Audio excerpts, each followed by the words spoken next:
Seattle Seahawks are like Pete Carroll's gum. They're never dead, they just need an occasional refreshing. So I get straight onto my mate who's a Niners fan and you're fucking dead. I tell you now, James, when I call that we're going to beat the Niners, we're going to beat the Niners. Did you even pay rent? Bond Lodge. He's not one of those elite level QBs. Ergo does not deserve to be paid like one. As I'm about to give you my 5 reasons as to why the Seattle Seahawks will beat the 49ers this week, right? I want to know who would play Pete Carroll in that film, right? Who would play Geno Smith, right? We're going to have the Kenquig. Ladies and gentlemen, Seahawks and football fans everywhere, welcome back to the We Talk Seahawks podcast. I hope you're all doing well. As Scott Ostler of the San Francisco Chronicle said this week in his article, the Seattle Seahawks are like Pete Carroll's gum. They're never dead, they just need an occasional refreshing. The Seattle Seahawks are in the 2023 playoffs, baby. I'm just going to say that again for the purpose of the podcast and for the purpose of my brain still trying to process this information from the start of the season, because I never thought I'd be able to say this year, but the Seattle Seahawks, led by the coin flip king himself, Geno Pissin Smith, are in the playoffs with a 9-8 regular season record. It won't sink in until the season's finished, whatever happens this weekend. But I don't care what happens this weekend. As a little spoiler ahead of the podcast, getting into it, I don't really care what we're in the playoffs. I'm on cloud 9. And I'm sure these two lads are as well with me. As always, Mr. Positive himself. Pez, how are you doing, mate? I'm good, mate. Well, who would have thought it? Who would have? Not me, not you. We won that. We won that game. I went to bed and I went, that was fun. Because I was like, it had everything. It was close. It was shit. It was good. It was fun. You just could laugh. DK's headbutting people yet again. Amazing. Love it. Loved everything about that game. Went to bed and I thought, well, at least we went out on a high. Sound. The Lions, have never won at Lambeau or something like that. Never took Rodgers down away. Wake up. Check the score straight away, obviously. I'm like, that's highlighted. The Lions, no. 5 times. If you're looking at your phone that close, mate, you need specs. I'm half asleep. I've got my son waking me up at like 6 a.m. I've only gone to bed at fucking 1. I'm like that. For no one who's watching the video, I'm literally looking at my phone about 5 times. Just what the fuck? So I get straight onto my mate who's a Niners fan, and you're fucking dead. Give him loads. Full energy. We've got nothing to lose. Like I said all season, nothing to lose. No stress. No one needs to get angry. No one needs to get upset. Like, don't get me wrong. It's weird. For many a year, it pissed me off we've got to the playoffs and gone out in the first round. But what, -10 underdogs? No one expects us to do fuck all. But there's one thing people need to remember. If there's a team that the Niners, whether they want to admit it or not, wants to play in the first round of Brock Purdy's ever playoff game, will be the Seattle Seahawks. Simple as. Because you look at our history in Levi, I think it's like 90% of the time we've gone to Levi with Pete Carroll, he's won. Before I get too carried away on myself, because this is the opening segment. I know. I just asked how you were doing, but I'm just sat here. It doesn't matter about me, James. It doesn't matter about me. It doesn't matter about me. We're in the playoffs. We're going to destroy them dirty Niners, and if not, I'll destroy my mate who I'm watching it with. Dear me, Pez, I do worry. I've gone full energy on this. I'm watching it with a Niners fan in a pub. That's the only way to do it. That's the only way to do it. Walking out with blood, aren't we? Oh, are you? Josh, how are you, mate? I'm brilliant, mate. I think I'm going to top Pez's intro there. Beat that. Really good. Beat that. Yeah. I think Pez and I, and probably you, Jim, although you're a dirty student, so you probably managed to stay up for the game. Pez and I, when we woke up, like the majority of the Seahawks fan base, looked at our phones and went, nah. Looked again. Oh my God, Jared Goff's done us a favour. About time he did something for a team. Yeah, I was blown away. My missus was like, "You're right." I was like, she went, "Did you win last night?" I went, "Yeah." She went, "Why are you smiling so much?" She went, "We're in the playoffs." She went, but not really caring about the NFL. She went, "All right, cool." I went, "No, we're only in the playoffs because someone else beat a better team." And weirdly enough, when I went shopping the other day, I saw a guy get out of his car wearing a Green Bay hat, and I had to comment. And I was like, "Oh, that's an unfortunate hat to be wearing, mate." He was like, "I know, still wear it with pride, though." I was like, "Oh, yeah, good." And then after talking to him, finds out I'm in a fantasy football league with him. Weird. Small So I'm just world. going to. I know I am. I live in a very small town, but I'm just going to absolutely rip him for as long as possible now. But yeah, this season has exceeded everyone's expectations. Ours, especially from our hot takes. I can't remember what our hot takes were. I need to listen back to the pod. Oh, we'll revisit them. I think I was down at like seven wins, maybe 6. No, worse than that. I think it was like 5 or 6. I'm pretty sure we're about 6, maybe. But yeah, this has just been what a roller coaster. I mean, we'll get into it, but let's just let's get into it, boys. I'm just excited to talk about this now.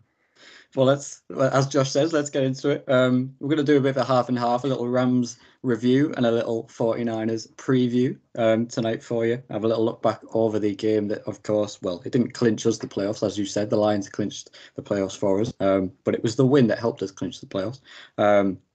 Well, the just about win, the heart attack win. Dearie me. And then, of course, we'll get on to the 49ers game coming up this weekend and how we could potentially upset the Niners. But we'll start with the Rams because we've got to. That's the thing that came first, the event on the timeline that happened first. We go in there. And as I said on this podcast, and if you're in our Twitter live, you'll have heard me say that I thought it was going to be about 41-37 or something in the heat of the moment, 5 minutes before kickoff, with a D. Eskridge opening touchdown, forgetting, of course, he was on IR because, of course, he is. That's just the headspace that I was in after a little cracking, little cracking and coke that I had. Yeah. Yeah. Oh, there was a few liquids flowing through my system at that point, so you can understand why I thought D. Eskridge was going to get a first touchdown for that game. But anyway, I digress. They made hard work of it. They made so hard work of it, but we knew that they would. And our hearts as Seahawks fans have been through enough. You can't batter us, you can't bruise us any more than this team have already put us through over the years. We're a hardened folk supporting this team. But I will admit, I was on the floor, head in my hands, when Jason Myers missed that field goal to win us the game. You go to overtime, and you just think, at that point, I was just confined in the knowledge that we were going to lose. Myers hits the upright, so they're going to win the coin toss. Baker's going to go down, win the game, and then of course we give him the ball back to start overtime. Baker gets the ball back, and then throws the deep ball. And you hear Sanchez go, as we've already said on this podcast before about the double move and talking about you hearing Sanchez shout something before something actually happens, and you're watching it and he shouts, "Oh, he's got someone," and you think, "Oh shit, this is it. My heart's about to be broken in 2 seconds." I can't remember the receiver. Was it Atwell or whoever shithouse it was? Van Jefferson, I think it was. Van Jefferson, yeah. Well, Quandre Diggs comes in like a van, flying across the screen. Absolutely takes it away from him. Little nod to Bobby Wagner on the sideline. Little shithouse here. Do you want the football? You're not having it. We're having it back. Get in. Oh my God. What a game. What a game. It was great, James. It was mental. Even the missed field goal. I fucking loved it. I was sat there and I was like, he's missing this. And then when he missed it, I was like, this is fucking brilliant. More because in my head, I was like, this is the last action we're going to see. I want to milk this for as long as I possibly can. Let's go overtime and drain the clock in overtime. Let's go to fucking deaths. And then the commentary on the Baker, it's like you saw the biasy come out. He's like, oh my God, and he's got someone as well. He's like, Mark Sanchez, old butt fumble, it should just be called the kiss of death. Because it's every time he preempts something adverse happens. It's like it's predestined every single time. He just the man is responsible for one of the most iconic fuck ups in NFL history, and then they put him in the broadcast booth, and he just seems to generate them for other teams. I love it, but I hope he never ever commentates on one of our games again. And James, you said something before what I need to address. How you said we're used to the pain, we're used to being dragged out, but I don't feel like we've truly had that for many a season now. I feel like for many seasons, if you think about when we were good, meaning playoff, Super Bowl, championship, or when we were in that stage, and can you remember what you were like then compared to these last couple of years, like 2017? So these last 5 years compared to the 5 years before? Because the 5 years before were a lot more stressful than the 5 years after, because it was a bit more of a, this is just becoming a piss take now. What I saw in this game against the Rams, now I am an advocate of Pete Carroll needing to do one. Don't have faith in him. Don't really trust him anymore with his guidance of his direction of where he wants to go. But one thing I saw in this game is you saw the good old Seahawks back. You saw the good old stress back. The defense actually. Sorry, you pause the video if you want. My cat's managed to get in, and I have no idea. Hang on, I'm going to kick her out. I'll carry on whilst Josh is thingy. So what I saw was it reminded me of the good old days, the competitive Seahawks days, where it was just stupidity what we were watching, how they dragged that game out. Proper, successful Pete Carroll football. So you got successful Pete Carroll football, like back-to-back Super Bowls, and then you've got Pete Carroll football for the last 5 years, which got us nowhere, and it's just made us stagnant. And in this game, I just got that feeling of like the frustration of a successful Pete Carroll, like Pete Ball. And that got me a little bit excited, because I was like, is that like a little thing I've seen? Is that something we can see into the future? Because like I said, I'm not backtracking or anything on my stance with Pete. But if that's if I've just got a little hair standing up on my hand, like, oof, you just don't know. You just don't know. Well, Positive Pez all episode now, and everyone who listens, all our regular listeners know Positive Pez lives in a different realm of reality. Oh, we're well aware of that. You're going to get that all episode, because good. I tell you now, James, when I call that we're going to beat the Niners, we're going to beat the Niners. Well, as it so happens, Pez, there's a little spoiler. I might be on the same page as you, but we'll get to that. We will get to that. But what we do know is we've got a new franchise record. Look at pessimistic Josh. He's like, we're going to do, guys. Excuse me. I think you'll find I am the eternal optimist. Where you kids always go, no, we're going to lose this one. I'm like, oh, well, I don't know. I think we do all right. You're like, well, all right, the eternal optimist. You know what? I'm going into this now, as I have done for the majority of the season, with no expectation. I'm just going to let it ride out and enjoy it. I'm going to crack open some beers on Saturday night, and I am just going to enjoy the whole thing, because there's no point getting stressed about it. There's no point in like hoping for too much. At the end of the day, we've overachieved on this whole season. We've found some cracking players. We've played some lovely football, had some frustrating football, Seahawks football, and now we're in the playoffs. And I just want to let it ride out. I'm enjoying the wild. Did Did you just say let's ride? Did you just say let's ride there, Josh? Definitely not. No. I hear what you're saying, Josh. I hear what you're saying. I'm on the same wavelength. So all I want from you in this podcast is positive Josh. No fence sitting. No nothing. We're getting ridiculous. We got nothing to lose. We might as well just go wild. I just can't. I can't be overly positive without looking at it logically. And there's too many variables, mate. But everyone knows logic. We don't need you to say we don't need you to tell everyone what they already know. Yeah, but I'm the impartial fence sitter, mate. That's my role on the pod. You give it all the big un and you stay positive as you like, and I will be like, have we considered this? But what about this? And look at these stats. You're not at work now, Josh. Switch off from work, Josh. Get into fantasy land. Come on. Well, a guy who has done quite well in Fantasyland this season is also now our franchise record holder in quite a few stats, Geno Smith, from this Rams game. He now has the following 4 records in franchise history for a single season. The most completions in a single season, which now is 397, beating Russell Wilson's 384.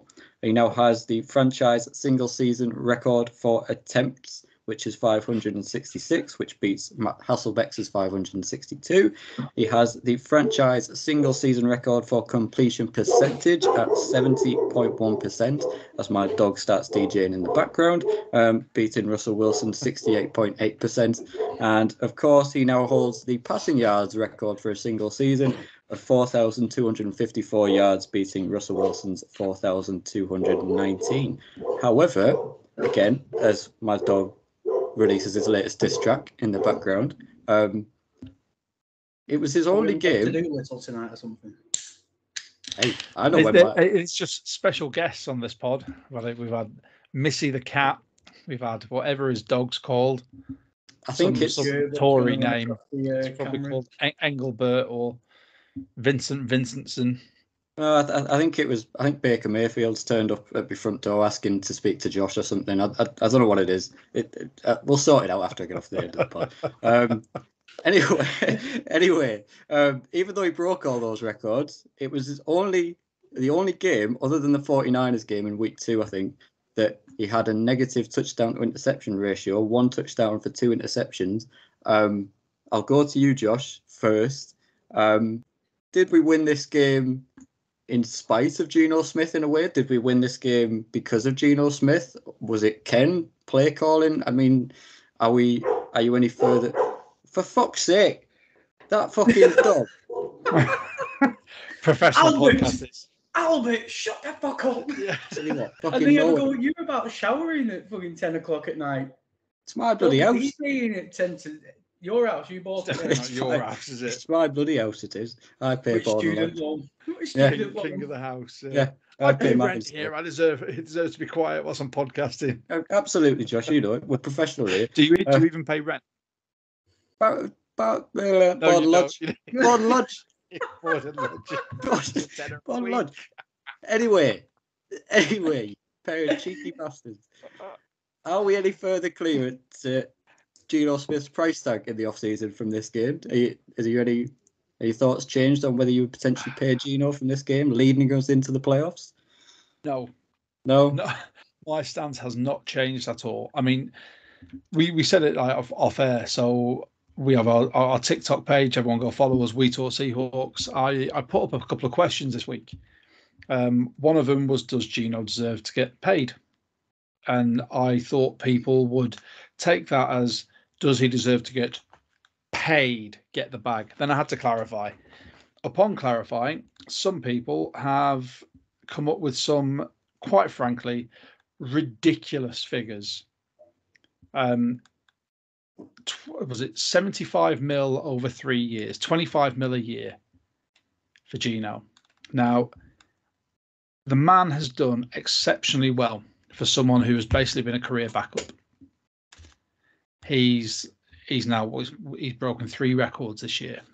I put that partly down to him. He's proven he was one of the top touted college prospects coming out of the draft. His maturity's probably come through now, so he knows he can't just throw a deep ball every time. But also the system that he's playing in allows him to make those throws.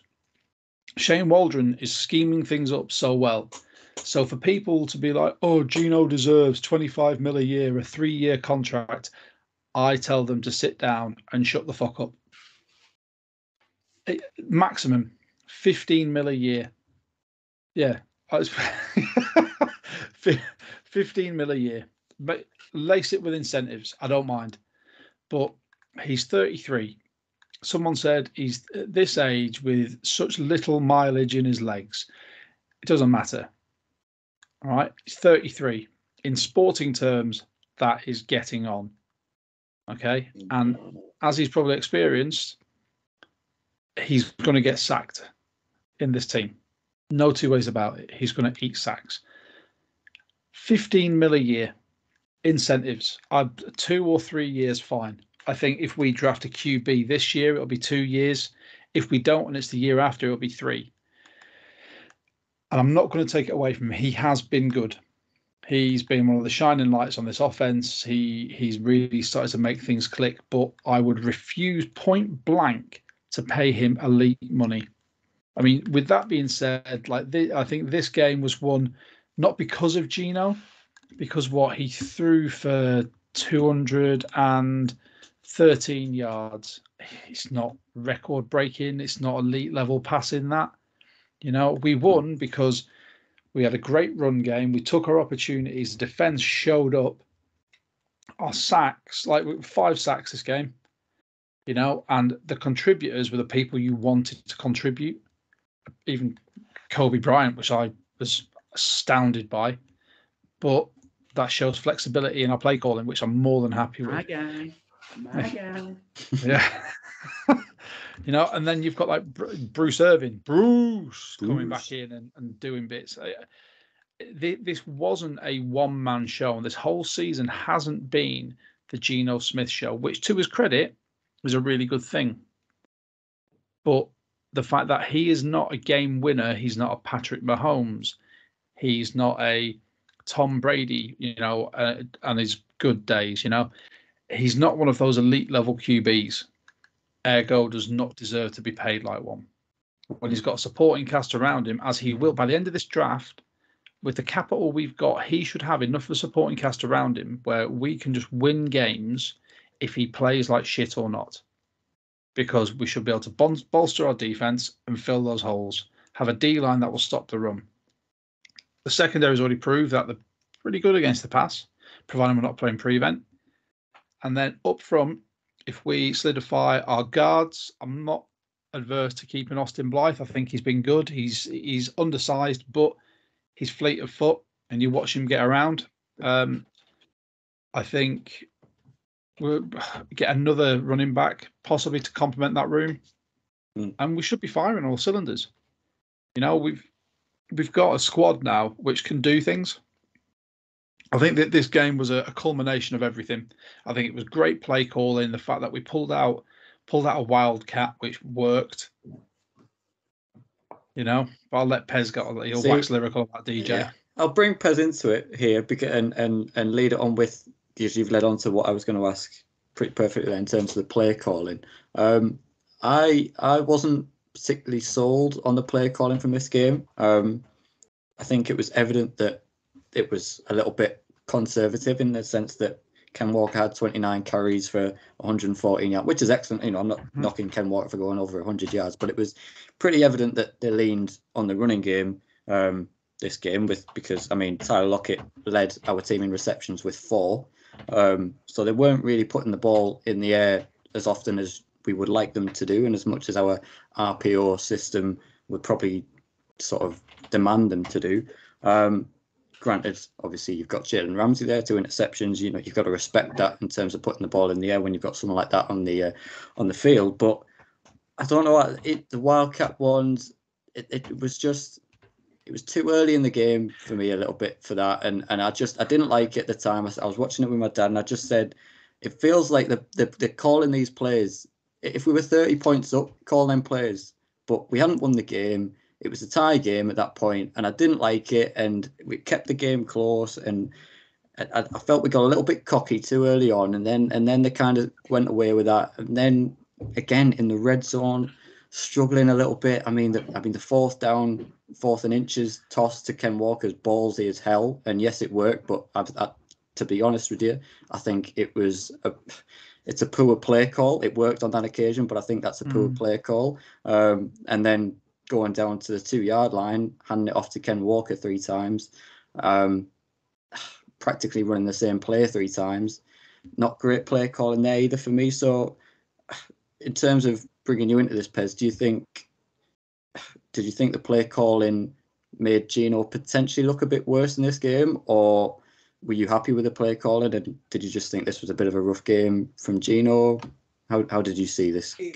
It was a rough game from Geno because he didn't look happy all game. Something I noticed, he did not look happy all game. Just quickly on Geno, to add, something I've noticed all season about him, what we're going to need this week, is when he has a rough game like this and he has a bad game, his next game is normally a really solid, well executed game from himself. It's going to need We're going to need it. Now, with the play calling, I was listening to your opinion, and I don't know, because I like the Wildcats. I liked all that kind of stuff. I do know what you mean in the sense of, like, we played 3 at the start and then bottled up. It's almost like Waldron was just doing Waldron, and then Pete kind of took over a little bit and made it conservative. But I didn't mind it. I actually enjoyed it. I thought it was a breath of fresh air for us, because the thing you got to bring it into this week, you realistically, like Josh said, we all know what's slapping us in the face. We all know that the Niners are probably one of the most dangerous teams in the league at every single phase of the game. We need play calls. We need to play Wildcat. We need to play all this. We need to do all that to just stay with them, really. Our defense is gonna have it. If it was just CMC, I'd be like, this is going to be tough. They've got Elijah Mitchell back now, and he showed on the weekend he's ready to burn. He looks explosive. He's ready to go. He got 59 yards of a small amount of reps. That's probably enough for him to go and put his body out against us. So now you've got 2 running backs, not just one, who's the best in the league, especially at running into the flat, something we struggle with all year. If this defense doesn't step up in a way where it plays a full solid game like it did in the Kansas City game in the second half, it's going to struggle, because Jordan Brooks is the anchor to a lot of that situation, in my opinion. But we're going to need play calling as wild as what we saw. It needs to be sporadic. It needs to be like Kyle Shanahan's not seen before. Mm-hmm. We need it. I totally understand that. We need all that. I totally understand that for the Niners game, but I felt like we didn't need to do that in that game at that moment in time for me. Do it in the Niners game, absolutely. Do you know what it felt like to me? When I watched it, it felt like the end of last season. Remember the end of last season where we were just doing all kinds of mad shit because we had nothing to lose? It's almost like we had nothing to lose. So let's just have a little bit of fun. Let's see what works. Let's see what doesn't work. You know, personally, I had no issues. I had no issues with the play calling. Like I said to you before, it was just a well executed Pete ball game. How we played the Rams, obviously not as explosive and not putting as much points up, but how we played them is how we used to always play. Like to repeat myself, what I said before, that's how we used to always play. When we had Beast Mode, when we had Ross, when we had the receivers, that's how we played. So we're going to need a bit of that. We're going to need Ken. We're going to need DJ to have his fucking angry boots on. We're going to need trickery. We're going to need Derek Youngman. How fast that lad is. He's been a shock, hasn't he? Get him on jet sweeps, because they will not understand what's going on. And just to Derek Young, 2 receptions, was it? It was, yes. You're trying to tell us that you called that one, Pez. You call it now. Well, go and listen to. I know he did. It now. Go and listen to last podcast. I know he did. Why are you dismissing me? Why are you dismissing me dismissing like that? Josh mocked me when I said it, rolled his eyes and huffed. I just think if you ever decide to have a career change, I think Derek Young's PR team would love to have you on. That's all I'm going to say. No, but I do. So bringing up Derek Young, I genuinely feel like if we're going to cause the upset, what everyone thinks we're going to cause, it is going to take a player like a Derek Young or Kay Johnson. Do you know a nobody? Not all year. Loads of hype in training camp. All season, nothing. But at the end of the day, the Niners are like one of the best defenses in the league.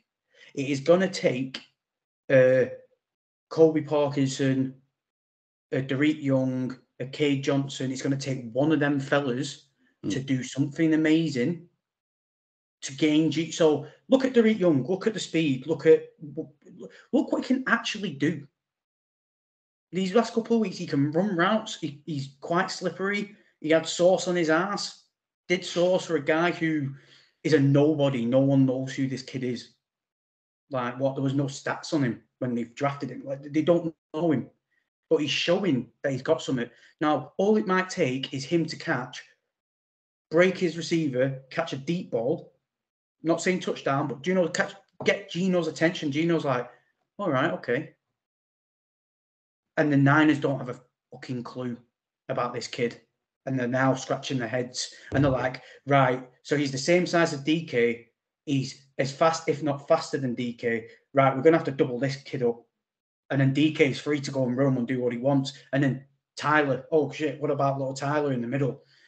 Open the floodgates.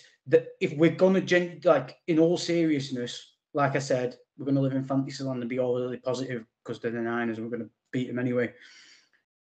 But it's going to, in my opinion, it's going to take a nobody to come and do something in this game for us to win. Interesting. I think what we're also going to need is, and you've mentioned the 49ers defense. How about our defense? Against the Jets, not allowing a touchdown. And then against the Rams, again, as you said, Pez there, Pete ball in full effect. We played excellent defense, in my opinion. I'll run you through the little sack totals as we like to do. Uchenna Nwosu, half a sack. Kobe Bryant with a sack. Your boy Pez. Obviously, Quandre Diggs got the interception. Bruce Irvin for 1.5 sacks. And then you've got Boye Maffei with a sack. And Darrell Taylor with a sack. Look, I think our defense has turned a little bit of a corner in these last couple of weeks and is playing really well again now. You could argue potentially against the sort of level of opposition. But here's a little stat for you for Darrell Taylor. He's got sacks in 5 of his last 6 games and in 7 of his last 9 games. And Taylor, at this moment in time, ranks first in pass rush efficiency among edge rushers over the last 5 weeks of the NFL season. So I tell you what, how about our defense? And I tell you what, you're saying we're going to need someone maybe on offense and that. We're going to need this defense, and we needed them against the Rams because, Josh, I think if the defense and particularly our edge rushers and little Kobe Bryant didn't get to the Rams quarterback this game, I think we potentially lose that game if they didn't get to Mayfield. So I think they were massively important in winning this game for us, and obviously keeping our season alive. So how much have you been impressed with the defense in this Rams game, and how much do you think, are we going to need them, obviously, in this 49ers game coming up? I think the defense this 49ers game it's going to be important. That goes without saying. I mean, you look at the weapons that they've got. Brandon Ayuk's gone for over 1,000 yards. I don't think Christian McCaffrey has gone a game without a touchdown since he joined the 49ers. The defense is going to be invaluable. I think the fact that it's young, and it depends which one turns up. If we turn up as this 3-4 hybrid as opposed to predominantly 4-3, I think we'll do a better job, because we've shown if we turn up with a 3-4, sometimes we rush 5 men. You know, we have this. The fact Kobe Bryant came off the edge, I thought was outstanding play. Just getting him more involved. It was brilliant to see. Darryl Taylor finally showing what he can do. Like I said, I've got a lot of love for that man. I think he's massively underperformed, but he's on 9.5 sacks for the season now. Hopefully, by the end of this game, he'll in double digits. And Chenna Nwosu, he causes so many issues just rushing because people have always got to keep an eye out for him. Shelby Harris, I think, has been absolutely outstanding every time he's played. Pardon? Unspoken hero, Shelby Harris. Oh yeah, big time. He's.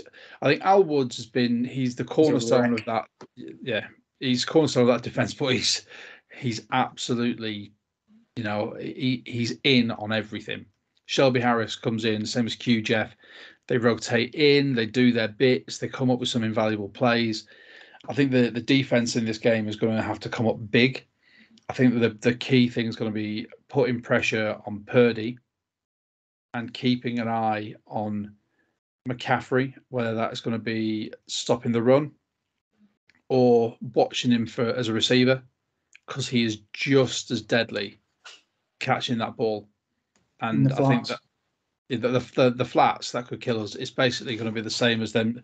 Just if they just run some screens to him, you know, if we have one of those games where we forget what they are and how to defend them, we're screwed. Luckily, Cody Barton seems to have taken up KJ's old role of just diagnosing them and breaking them up. But I think that's going to be the key to it. It's these big matchups that I think are going to be key to us winning, but I don't think the defense is going to be our biggest contributor for this. I think it's all going to boil down to the offense. And like Pez said before, I think we're going to need to pull some plays out of the bag that we don't usually do. That's what impressed me so much about this game. We were pulling these wildcats out. There were formations and there were receptions and routes being run that I hadn't seen. And it's just like Waldron's just gone, you know what? Last game of the season, you know, put it all on the line. Let's go for it. And I think that genuinely surprised the Rams defense. And I think that's going to do the same for San Francisco because they are an elite unit. Their D is outstanding, front to back. To add to that on the offense, we've got that much speed. We've got that much speed in plays that aren't being utilised. Mm-hmm. If there's a game where Pete just says, I will do anything to beat these guys, is just let Waldron do the things he was doing at the Rams with jet sweeps, with guys like Derek Young, like DK. They've done it in the past. Like, these are speed demons. You get a solid block on the line with like a Derek Young on a jet sweep. He's gone. He's out of there. He's absolutely flying. But on the defense, I wanted to add. You said a few points there, Josh. What got me thinking is Darryl Taylor, because you put that segment on TikTok, didn't you, about like why do these players only get hot and then repeat, rinse and repeat. He gets hot towards the end and then at the start he's slow and hot and slow. One thing I've not seen with Darryl Taylor yet is, so these last couple of games he's got hot, but we're now going into a territory where he's hot, but it's not a stop, if you know what I mean. So now let's see. He's on full burners now. His confidence must be blowing after these last couple of games. Whereas normally in the past, he's either picked up an injury or like last year, we didn't make the playoffs. But now he has. Let's just see what a fully hot Darryl Taylor can do. Because I saw a stat and I was listening to a podcast, and the Niners, Brock Purdy does actually really well at getting the ball out quick. Like he's better against the blitz than he is against other coverages. And I honestly believe if our players turn up like they have been doing these last couple of weeks and stay true to themselves with the aggression like they do, I think we could get to him. And with Purdy, I think he is like a Tom Brady or a Rodgers. but in the sense of he's a rookie and it's his first playoff, you get to him early and you freeing out him on his very first drive in the playoffs. It doesn't matter what Kyle Shanahan wants to whisper in his ear, that will niggle away at his head. And if it is your Nwosu and your Taylor and they get thirsty straight from the get-go, people might be surprised how he might crumble. His whole line is elite, but the thing what we needed to see from Nwosu, because he has been quiet these last couple of weeks, is a stat line game like we saw last week. Mm-hmm. What was it, 4 QB hits? We need him to have that start of the season mentality where he was just unstoppable. It doesn't matter who was put in front of him, he was destroying guys. Mm-hmm. And you mentioned Maffey. Maffey has come really... He doesn't get enough attention for how well he actually... The amount of respect on the field he gets by the goal line, because he causes fucking nightmares on that O-line. And he quietly goes about his business because he's a rookie, not really had that many snaps. General media and that, they don't really care about him. But if you sit back and think about when he has been on the field and when them sacks have took place, Maffey's normally there or thereabouts disrupting shit. The same with Shelby Harris. You said at the start of the season, Josh, you pulled him up and said he's not really doing anything. Do you know what I see with Shelby Harris these last couple of weeks? You see a man now who is comfortable and confident in the new scheme he's in, because he is an absolute monster straight through the middle. Him and Al Woods are fucking horrendous straight through the middle. How many times in that Rams game did Shelby Harris just destroy the interior of their O-line and he was there? Oh, Darrell Taylor's got the sack, but it would be 93 there causing the reason for why Baker would bottle up. And we need that against Purdy, because in all the games I've watched, I never feel like because he's got elite left guard. Is it the left guard? Is it Trent Williams they have? The left tackle. Left tackle. Yeah. And I think he saves his ass so much. Mm. All we need is that look, him having a bit of an off day, get to Purdy early, see you later. Another thing I wanted, what you said about Kobe Bryant. His production these last 2 games have been completely different to, I've noticed him more. So you're not just noticing him when he's chasing a guy in the middle of the field. You're starting to notice him more positively. And do you know what I've noticed from him when you said it, Josh? It clicked in my brain a little bit. I think what they're doing is they're bringing Kobe out of the slot and helping the linebackers, because he's now more predominant on the line and he's more predominant chasing running backs. I think it was Cam Akers this game who was the first one who was at him nearly every time. It was Kobe Bryant who was chasing Baker out of the backfield. That's how we need to play him. No conservative Pete. It worked.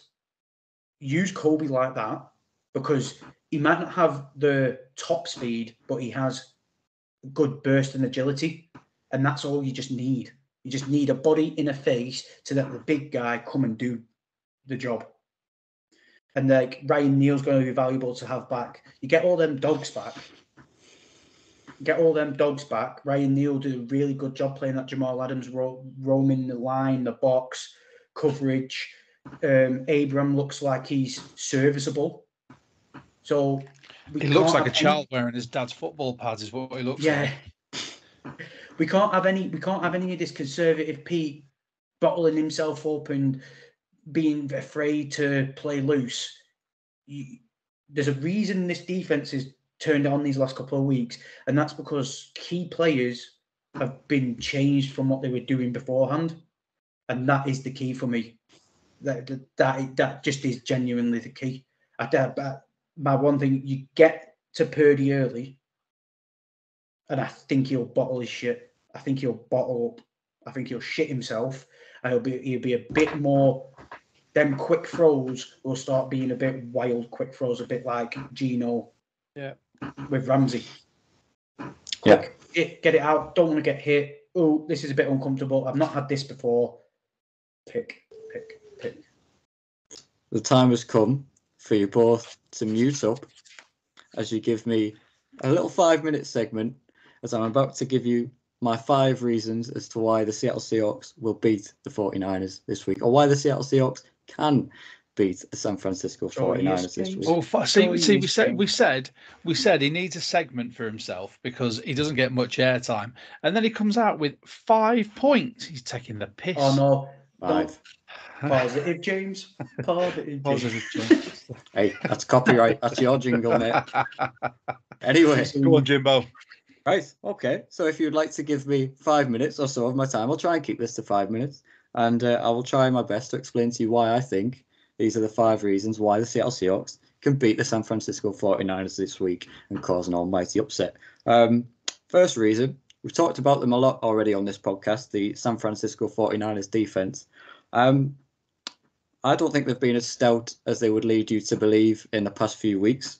I think they've been cracks have started to potentially appear, and there's weaknesses that we can exploit there. I'll put a little bit of evidence out on the table for you. In the last game against the Cardinals, in what was effectively their B team, pretty much their C team, bar 1 or 2 players of the Cardinals, they allowed AJ Green to have a season high in receiving yards of 91 and a touchdown. That's AJ Green, who prior to this game, his best yardage total this season was 50. Against the Niners, he had 91. Week before, you'll remember they went to that overtime game against the Las Vegas Raiders. Jarrett Stidham and the Las Vegas Raiders. Jarrett Stidham, out of interest, threw for 365 yards against this 49ers defense. 365 passing yards, 135 rushing yards against those Raiders. And as well as Jarrett Stidham, they also allowed Devontae Adams 7 receptions for 153 yards and 2 touchdowns. Now, just out of interest, when we played the Raiders, yes, we also lost to the Raiders as well, but Devontae Adams against the Seattle Seahawks defense, 7 receptions for 74 yards and no touchdowns. So, they didn't do as well as our Seahawks did at bottling up Devontae Adams, so I'll just put that out there as well. It wasn't just Devontae Adams against the Raiders as well. Darren Waller for 72 yards, Foster Moreau for 55 yards. So both the tight ends went for about 140 yards combined. Didn't do too well in that game. The Washington Commanders, they actually beat the Washington Commanders 37-20, but still allowed Terry McLaurin to have 77 yards receiving and a touchdown. Jahan Dotson went for 76 yards and a touchdown. Curtis Samuel, 52 yards as well, and a touchdown. So didn't do too well at bottling up that receiving core there. Granted, in a win, granted. Washington Commanders also interested me in that game, even though they were 17 points inferior to the 49ers, had 270 passing yards compared to the Niners' 218. So that's just something to bear in mind as well. So I don't think this 49ers defense has been particularly as stout as they would maybe like you to believe in the past couple of weeks. I think they've struggled against some mediocre players, very mediocre quarterback in my opinion, in Jarrett Stidham. So just a little nugget there. Maybe hold off on the juggernaut quotations that I've seen of this 49ers defense. Point 2. This isn't going to be 5 minutes, I acknowledge that, but point 2. The Seattle Seahawks and the San Francisco 49ers, we almost always play out close games. I'm not going to go into all of them because, like I said, I'm trying to keep this as short as I can to bring these 2 boys back in and not take up the whole of this segment. But our whole rivalry in recent years, in the past decade or so, is built on close, single-play, defining games. They're never blowouts, really.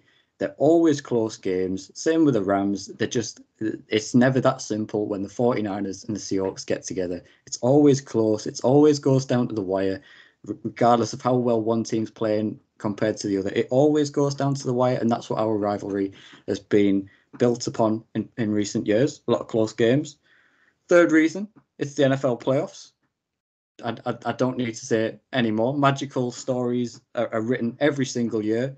For goodness sake, the Jacksonville Jaguars are the 4th seed this year in the AFC. Anything can happen. And as Josh mimes how to me on mute. Exactly. Yes, how. So it's the playoffs. Anything can happen. Anything does happen. Anything will happen. It's silly to think anything other than that. Reason 4, for me, the national media is playing right into the Seahawks' hands in terms of the American national media.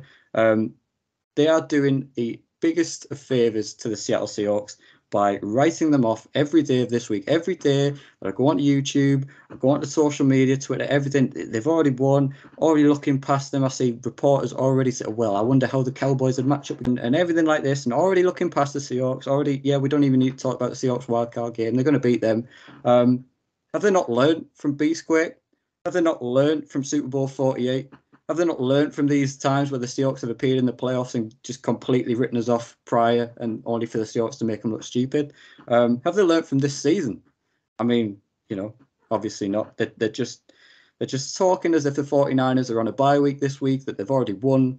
And that's fine by me. Put all the spotlight on them, take all that baggage away from us, take all that pressure off our shoulders. They're just saying to the Seahawks, look, we're doing your job for you in that sense. We're taking all the pressure off you and putting all the pressure on the 49ers. And you better believe those players watch the same stuff that we do. You better believe the Seahawks are watching the media this week and saying, oh, yeah, they've already beaten us. Yeah, no pressure on us then. All the pressure's on Brock Purdy in his first playoff game. Let's see what he can do. And 5th, and finally, there's a famous quote in the NFL and American football, and that is, and a film, and that's just any given Sunday. It's 0-0 when that ball kicks off to start Saturday night. It's 0-0. The game is exactly the same for both teams. They need to move the ball 10 yards downfield, score touchdowns, and play defense. Same thing. It's 11v11. It's two sets of human beings in different colours going head to head. All we need to do is give them our best, give them everything we've got because that's all we can give. I put a phrase down here. Let's take the leashes off our dogs, right, and just go and let's just go and see who wants to play ball with them. Let's just go and just take all that. You know how we did last season, and we said, and this season where we've talked about Clint Hurt just saying, do you know what, defense? Do you know what, guys? Just pin your ears back. Go and get that football. Go on. Nothing. Not going to coach you anything. Superior. Not going to go into any tactical masterclass this week. Just see ball, get ball. Pin your ears back. Go and hit them in the mouth. See if they want to play. And it's as simple as that. And the main point to take from all of that for me is, as we've said already on this podcast, there's no pressure on these Seattle Seahawks. If we lose, we lose. But I'll tell you what. Do you know what? I'm confident. I'm quietly confident. I think these Seahawks are going to turn up pissed off, right? Pissed off that this national media and the whole NFL world is yet again. They must be sitting in that locker room and in those meetings going, are they really doing it again? Are they really doing it again in terms of writing us off and looking past us again? So they'll just turn up and go, do you know what, lads? As we've sat here today, they'll be saying the exact same thing, getting off the team coach, getting into the locker room on that night. It's no pressure.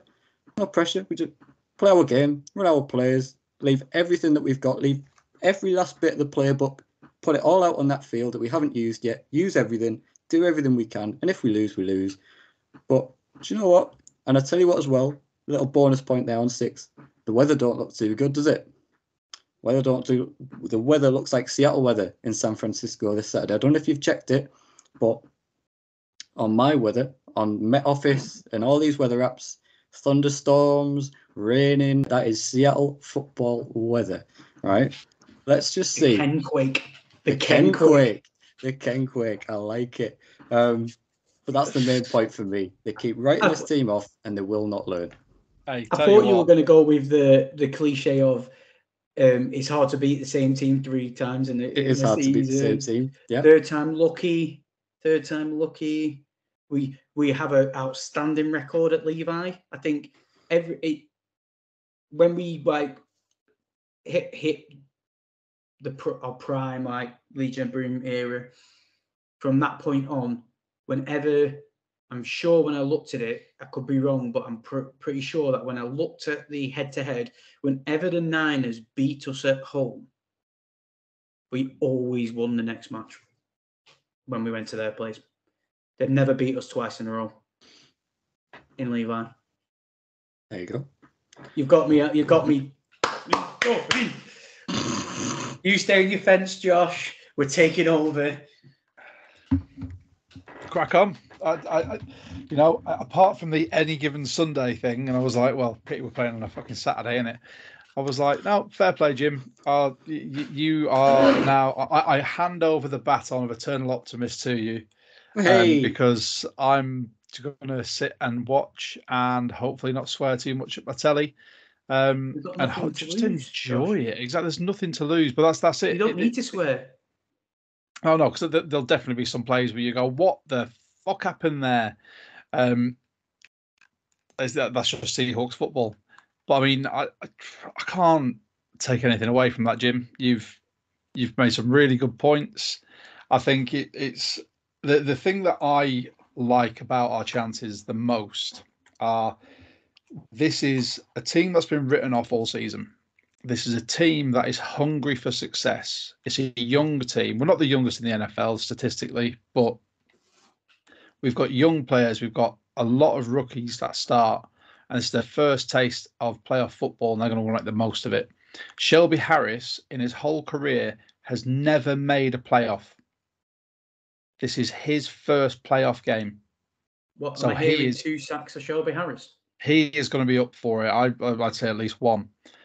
But I think the thing that is going to drive us the most is going to be the hunger of this team. Bruce Irvin is a seasoned vet.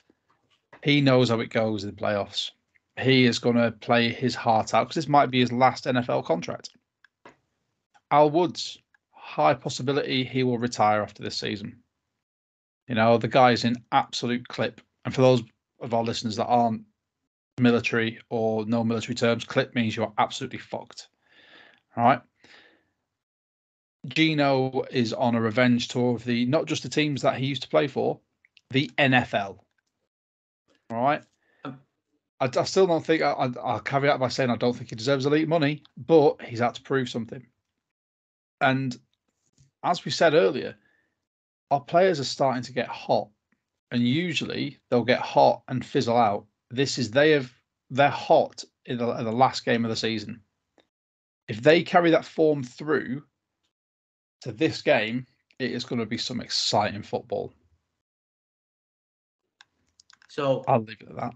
To add to Geno's revenge tour, I'll take you on a little playoff rabbit hole story. Buckle in. We'll start. Well, I'll go on mute for this one again. Yeah, right. Gather around, me hearties. Gather around.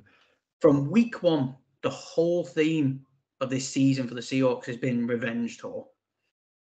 Russ, that. Then it went on to every single team Geno played. It's like, oh, revenge tour. And I'm right in saying he beat them all. He struck the revenge everywhere. Now, the playoffs is a new beast. It's a new chapter of the story because he's been beat by the Niners twice. He's been beat by the Niners twice this season, but he's been too preoccupied on getting revenge on his old teams that now he can turn his focus onto getting revenge on the Niners. We go to Lincoln Financial Field, and it's the scary Eagles who look really shit against a bunch of backups. Like their starters looked awful against the Giants. You don't know if they're the actual starters or backup. The Giants are that fucking shit. But they struggled. Jalen Hurts is something's wrong with him. And we just love beating the Eagles. DK's deucing it. So we then roll. And I made sure this is possible. I did a little prediction thing, so I didn't make myself like a tit. And then we roll into the NFC Championship game. The ultimate revenge. Brady versus Geno. We're not in Germany. It's not pissing down. We're not on a shit turf. We dissect him apart. And then, to finish the revenge off perfectly with a crown, we go and beat the Chiefs in the Super Bowl. And he goes, I still own you, Travis Kelce, and I've got my revenge on you lot for beating me. Boom. Perfect. It is like it is meant to be. Now, if the NFL wrote scripts, if they did, we're not saying they do.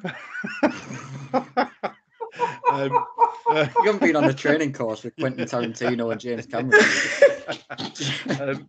If they wrote scripts, that would be a hell of a narrative to have pull through to the Super Bowl. Could you imagine the America's game for this Seattle Seahawks year with the just pure revenge? How fucking fantasy land would it be if you actually went and it genuinely was a full revenge tour somehow, some way? And we're talking fucking crazy pills here. Like anyone who's listening, just stick with us. But we're not get dead back to serious normality, here, guys. It's blue sky thinking this. We'll get back to normality in a minute, but hopefully you've joined the ride and you're stuck with us, because could you just imagine? It's almost like it's written, because that genuinely is a complete revenge tour. What genuinely can happen? Right, now you've said that, I want to know some answers to these questions, right?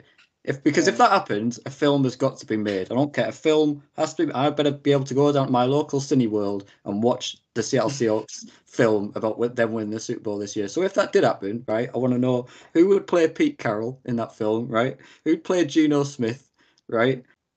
Will Smith. Geno Smith, Will Smith. Obviously. Denzel, because he's old. Do you know what?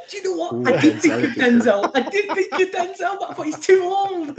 We'll get Will Smith in for Geno Smith, and then Pete Carroll. We'll get George Clooney or someone. George Clooney. Just like old. Really?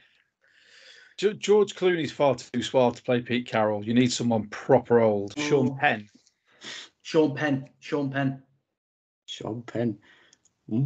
Well, I was either thinking he can play a good like, baddie, moody kind of. He has to be a baddie if it's Pete Carroll's Pez film. Pete Carroll has to be a baddie in that film. Al Pacino, get him out of retirement. Dye his hair grey. No, sorry, I'm calling it now. Pete Carroll will be Dick Van Dyke. Dick Van Dyke. Look at pictures of Dick Van Dyke right now. Just without his awful Cockney accent from Mary Poppins. Oh man, you know what I mean now, don't you? Yes, you're too young to know little fun segment there that I brought up on this podcast. I do apologise, but that got me. Let us know. Anyone, let us know if you listen. Please comment, TikTok, Instagram, Twitter, whatever. We'd love to know who you think would star in the roles. I'm going Denzel and Dick Van Dyke. Do you know what? Because I was genuinely sat there on a predictor thinking, like, how can I do the ultimate revenge tour through the playoffs? And I went through it and I got it. And then I got carried away with myself because I started visualizing that we could. And then I got really excited thinking, I can't wait for the America's game to come out to watch that. And then I realized, I was like, yeah, you need to go out and get some fresh air, mate. Do you think, though, if we beat the Niners, do you think someone like a Shanahan would be fired? Do you think that could be on the... No? Do you think he'd get fired? I mean, that's it would be a hell of a loss if they did. He only leaves that position when he wants to leave. Because the thing you've got to think, the Niners have gone through a couple of lean years as it is, and he stayed, and now they're back on the up. Like, he won't get sacked. There's no chance in a million years. The only way he leaves that job is when he turns around and says, "Nah, I'm going to go and work for CBS for fucking 8 figures." Like, that's fair enough. He just controls. Having thought as well, can I just put 2 names out there as well? Just going back to the film. I'm going to say Jamie Foxx. I was thinking Jamie Foxx. Or Wesley Snipes. Wesley Snipes. I've heard that name, but I can't picture. Too old. Blade, Demolition Man. Oh, I told you this before. I'm not into Marvel. I'm not into CD. Hey? Murder at 1600. Absolute all-time classic. Mate, could be Murder at my neighbour's house. I still wouldn't know who it is. Oh my God, I do not know who Wesley Snipes is. Have you never seen Demolition Man with Sylvester Stallone? Oh, what a belting film. We're turning to the Hawks Nest podcast here talking about films, but I'm so disappointed. And that's no disrespect to the Hawks Nest. I love you guys. You're brilliant. But James, you disappoint me. I told you, I'm not into Marvel. I'm not into CD. Look at him. Wesley Snipes. Look at that. What, for Geno? Yeah. What with that hair? Oh, I tell you what. No. With that haircut, the best thing about having hair, not that Pez knows this on his head, is that you can get it cut in different styles. That was a sly little shot there as he's gone on mute and out of his camera, Josh. To be honest, he's got a better beard than I could ever grow, so I don't really care. Fair enough. Is there any other way for you, Josh, that I haven't mentioned that you could see us potentially beating the Niners this week, or are you just confined into the fact that we will get beat, or can you see us beating? No, I'm not confined to that fact. Okay. I think it's going to take I said it before, it's going to be a cumulative effort. It's going to be we stop Christian McCaffrey, we put pressure on Brock Purdy. As Pez said, he between him and Trevor Lawrence this season, they have been to the young quarterbacks that I've seen get the ball out of their hands quicker than anyone else. But part of that is because their head coach is like, I just want to protect you. Just get it out of your hands. Here's a quick route. If we put pressure on Purdy from all angles and make it constant pressure to the point where every time it comes, he goes, oh my God, they're going to try to get at me again. That would slow them down. Keep someone just go to man. Have someone just shoot at Christian McCaffrey, the fastest defender we've got. I don't care who it is. That'd be for me, Boye Mafe. That'd be a specialist thing for him. Just get him on. Say we're in man coverage. You just go after Christian McCaffrey. And on offense, we just need Geno just to command it. We need our O-line to hold up. Give Geno a couple more seconds. And just let Geno make the right decisions. I would love us just to have more time in possession and just slowly march up the field and execute in the red zone. If we have to go for kicks every time we're in the red zone because we cannot execute, then that will be our downfall. And that's been our downfall all season. The majority of our TDs have come outside the red zone. Throw in, and I think we just need to find that juice in the red zone so we can just complete. And if we do that, I think we'll be fine. We also need to hope that the 49ers hate playing in the rain and the not beating us 2 times in a row curse lives up. I think for me, just a few things.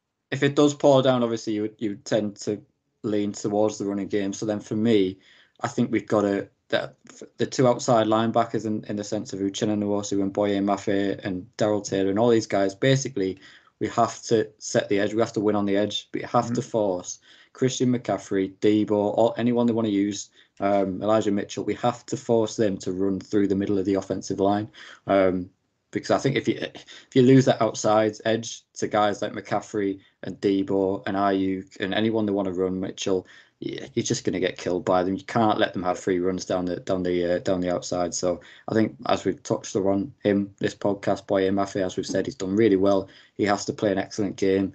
Darrell Taylor has to play an excellent game. Our edge rushers, not particularly just to get to the quarterback, just to win that edge and force running players up the middle of the field and force them into the stomach and into the bellies of Big Al Woods and Miles Adams and Puna. And I know we haven't been great at defending the run this year, but I'd much more fancy my chances of us stopping the run if we were forcing those runners into Al Woods rather than sort of on the outside, because we know what we're like, missing tackles in that open field, and that's a big key to our defense in terms of where we can stop this 49ers offense. But look, it is a tough task for all that we've kind of joked and said that, we are quietly confident that an upset can happen. It's going to take a monumental effort. It is going to take a Hollywood effort. But Pez, realistically, can we do it? Are we going to do it? Or do you? Yeah, what's your head and your heart saying? We can do it, of course. But it's everything you two both just said. We need everything to click. We need aggression. On defense, we need that aggression. If I see the first couple of series of this game and we're playing flat, conservative, safe defense, gonna be fucking disgusting to watch. But if we play fast, aggressive, you get your Kobe Bryant, you get your little whippersnappers, your little hungry, just go and chase the ball. Like you said, go and chase the ball. Oh, yeah, hopping around like a fucking puppy, getting overexcited. and I see that, then I'll be quietly confident that we can keep it close. Because you see things like this all the time, and it might just be a case of that they are just that good and they're just going to fucking walk all over us, like they did when they came to Lumen Field a couple of weeks ago. But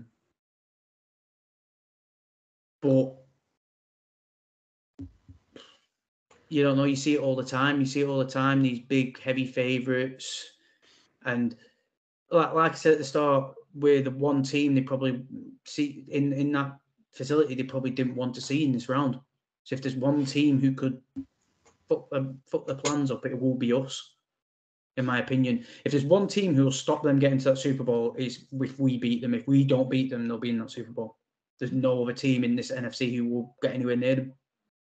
Interesting. Josh, do you want to have a quick shout out for Blessed CBD, our main sponsor, and then we'll get to Positive Pez? I do. Forgot to do it last week. Blessed CBD, our longest standing sponsor, still going strong. We are still partnered with them. You can use our code Seahawk at checkout for 10% off your order. Go to blessedcbd.com and have a look at everything that they have to offer. They've got oils, they've got vapes, they've got tablets, gummies, the lot. I'm still taking mine. I've got to order some more actually. And yeah, everything you do with them really helps out the pod as well. Massive shout out to Blessed. They've been really hot on contacting us recently, and we're gonna help each other along the way. Thank you, Blessed CBD. Thank you, Blessed CBD, indeed. Thank you to everyone who's using our discount code. As always, you're helping out the podcast massively, and of course, we always do encourage you to do that if that will benefit you. Right, potentially, again, as I said last week, in the context of a football game being played, because I will openly admit I thought last week was going to be the last one, but here we are, yet again, preparing for a Positive Pez in context of a football game, because we will have them going forward, but this could be the last one of the season. Positive Pez, in terms of this week's game, what are you positive about, my friend Josh? Are you ready? 3, 2. I was ready to go off the rip. But I was 3, 2, 1. Positive Pez. Positive Pez. What are you positive about this week? As good as you're gonna get. Started it good, and then there must be a lag on the audio because you're in sync, and then Josh slows down. It is Josh's fault. Yeah, I know. Yeah, but it's fine. You're gonna have to pre-record this, guys. Get in the booth. But thank you anyway. I always appreciate it. That's right. For next season, that's it. We'll get in the recording booth. We'll get a little jingle going. Yeah. Anyway, right, Pez, so, the floor is yours. Open the door. Let the cloud of positivity take over you as you come into my domain of overhype and good wishes. So this week, we're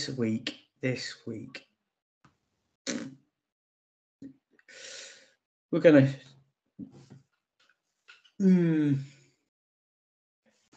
DK Metcalf is one that keeps coming to mind when I was thinking about my segment. Been quiet. We mentioned it. Him and Geno just don't seem to be clicking. 2 games in a row. Don't think we're going to see a 3rd game in a row where DK is going to be as quiet as he's been these last 2.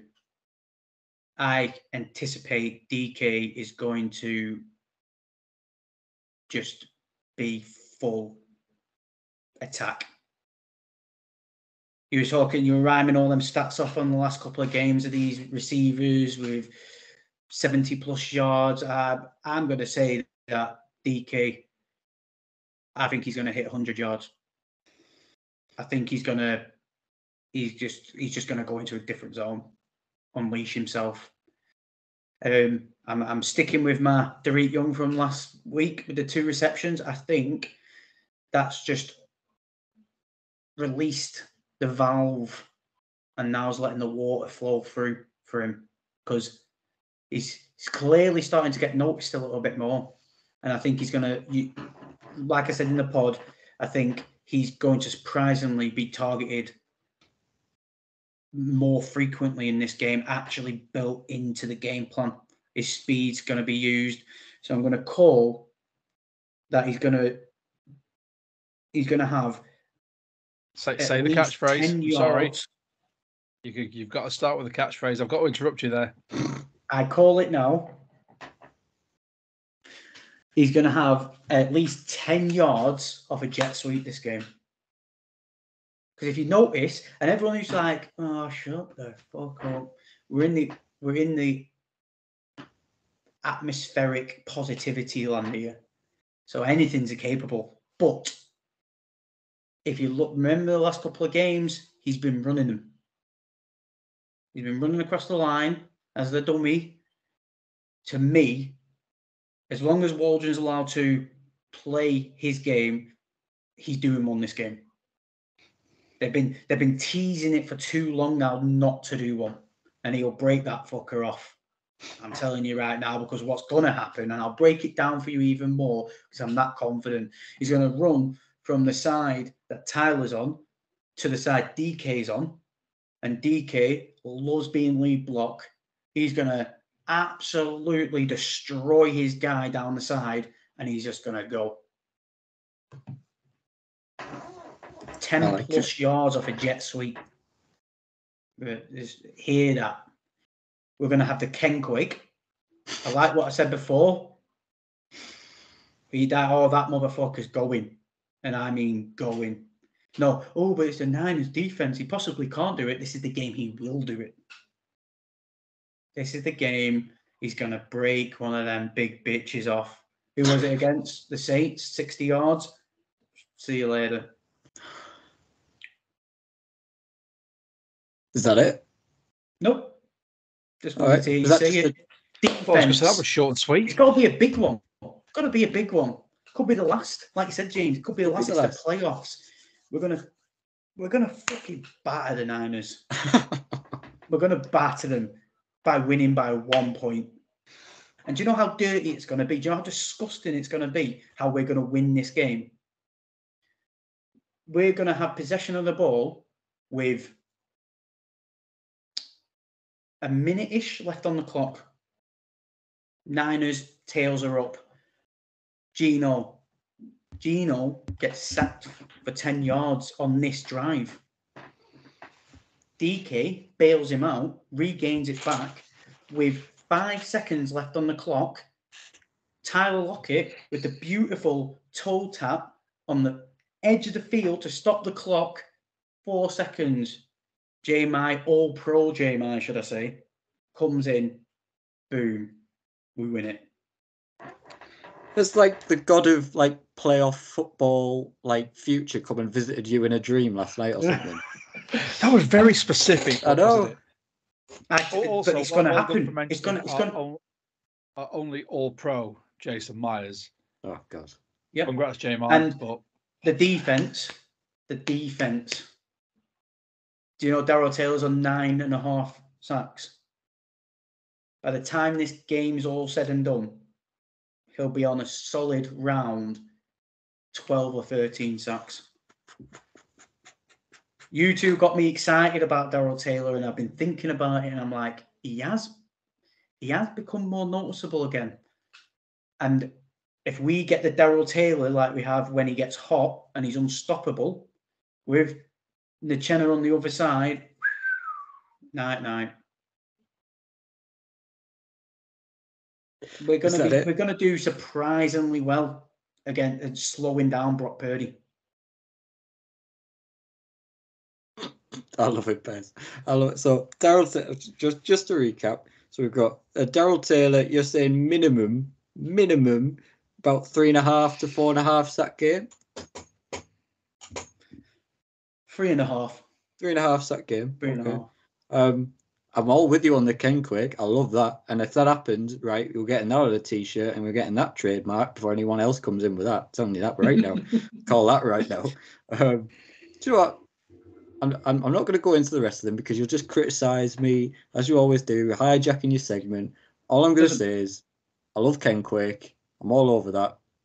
Darryl Taylor might be in the absolute realm of your whatever you call it, your smoke and hallucinogen fucking world that you're on about. Although just to add some weight to it, DT typically rushes off the left side of our defense, which is going to be their weaker side because they've got Trent Williams on as their left tackle, and Chenna's going to be going up against. Mm-hmm. So I think you've got more chance of him doing it than Chenna has. I'll give you that. And don't worry, just as a little sprinkle at the end, cherry to the top. Tariq Woolen's been quiet. I was waiting for him. Far too quiet, in my opinion. Don't start having a go. George Kittle's unstoppable at the moment. Well, when he's like that, no. He's going to see Tariq running the opposite direction. Pick six? No, not pick six. I burnt myself out on Tariq. You have a little bit to be jet fair. sweeps and Ken Quakes and stuff. Yeah. He's just gonna remind everyone when Sauce wins Defensive Rookie of the Year and he's not in the playoffs, what he can do when he's in the playoffs. I like it. A Tariq Woolen playoff pick. Do you know what? I fancy that more than a Ken Quake. I don't know about you guys, but I'm more excited about that. Tell you what, right. Josh, anything more to add before we wrap it up? I genuinely haven't. I think the positivity that you two are showing is starting to flow through me. Good. And I have the belief. Now all I've got to do is remember which my lucky jersey was until we started losing. And just wear that and lucky everything and hope to God we pull it out because what a story it'll be. Yeah, I know, but there's different types of 12 ones, mate. Josh, I still feel like there's a bit of fear in your voice. So it's not fear. Let me just soothe you. At half time, when you and you're looking at the scoreboard, there might be more of it for rum. But looking at the scoreboard and then just looking like, how are we 7 points up at half time? Then come back to me. Because that's what you're looking forward to on Saturday night. God, our Discord's going to be interesting for this game. Yes, it is. Right, score predictions before we wrap it up. Oh God, Pez, you go first. Well, I'm going to go with we're going to win in the most disgusting, ugliest, horrible fashion of 1 to 2 points. So I just need to figure out scoring. Can you possibly get like I'm talking both on 20, mid-20s. Can you get like a 26-25 or a 26-24 with field goals and... You could get 27-24. No, it needs to be within the realms of 1 to 2 points. I apologise. It needs to be disgusting. It needs to be like a safety. Our hearts are about safety to win it or something. Out of our chest. Yeah. You can get 26. We're going to win by the last second field goal. That's how we're winning this game. All right, okay. Sorry. As we've previously clarified, a ghost has came to Pez in a dream, so I do apologise there. Yes, a field goal is winning this game. 28-27. Yeah, 28-27. 28-27. We found it. Yeah, you found it, Josh. Don't bail on us now. Don't bail on us now. 17. That's not a good start. To us. That's an even worse start. And no, scrap that. This begins with a 2. 20 points. 20 points to 17 to us. Okay. I was thinking something along the lines of. Here we go. Here we fucking go. You've still got flashbacks from 41, 37, 38 from you, and it's not that dramatic because as optimist as I am now with the baton in hand, I don't think we're going to put up 40 points on this 49ers defense. However, I do think they're a slight bit of a red herring in the last couple of weeks. I don't think that, like I said, I don't think they've been as stout as they would like you to believe in the past couple of weeks. So I will go with 30-24 to the Seattle Seahawks. And the Hollywood film adds another chapter to its storyline. Then we need to start writing the script. Oh, the script's up. Well, Geno's not writing it. He ain't writing back. So. Yeah. Hey, I'm here all week. I'm here every week. As I'm very thankful to you all, lovely listeners are here every week. I don't know how, I don't know why, as always. But here you are again, listening to us chat absolute shite. But obviously you must enjoy it, so thanks very much.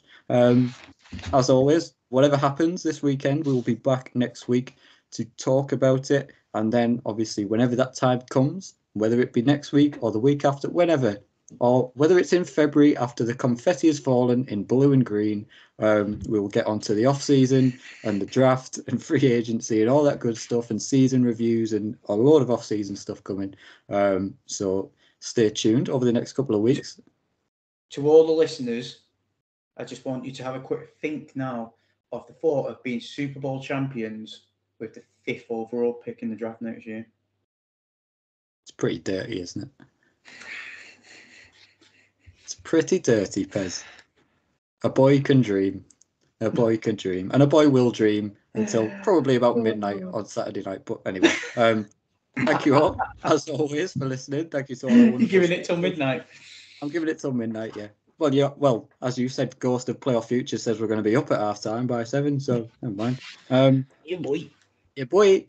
As always, though, whatever happens, we'll be back. We'll be talking all things Seahawks next week. So stay tuned. Thanks always for listening. Find us on Twitter, Instagram, Facebook, TikTok, anything. Just search We Talk Seahawks and we will be on there waiting for you.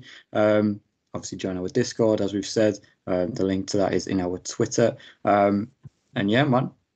Go Hawks, man. Go Hawks. 35-24. Go Hawks.